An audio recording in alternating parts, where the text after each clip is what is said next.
तसे मराठी लोक थोडे फटकळच आहेत स्वभावाने, थोडे फटकळ असतात, काही हरकत नाही.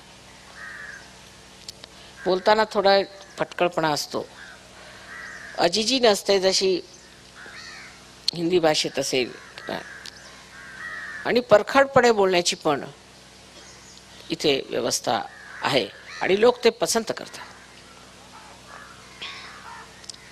त्यात काही हरकत नाही.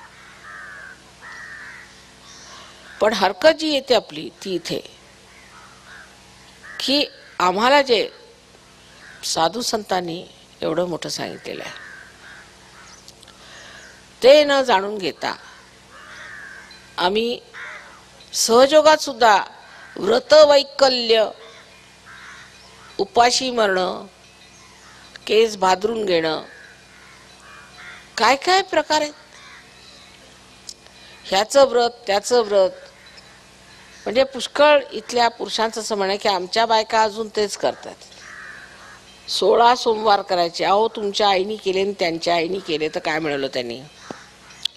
हे कुणी सांगितलं? तुम्ही उपाशी मारा आणि पैसे आम्हाला द्या, असातला प्रकार येतो.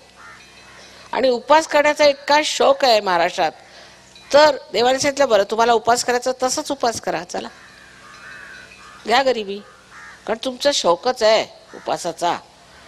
तर ठीक आहे, उपास करायला पाहिजे ना, मग मरा उपाशी. देवाने सांगितलं बरं घ्या, तुम्हाला उपासच पाहिजे, कशाला? आम्ही तुम्हाला देतच नाही काही, तर मग उपास होणार, म्हणजे फारच पुण्य लाभेल नाही का? म्हणजे जे उपाशी पोटी आहेत त्यांना काहीतरी विशेष पुण्य लाभतं, अशी जर तुमची कल्पना असेल फार चुकीचं आहे.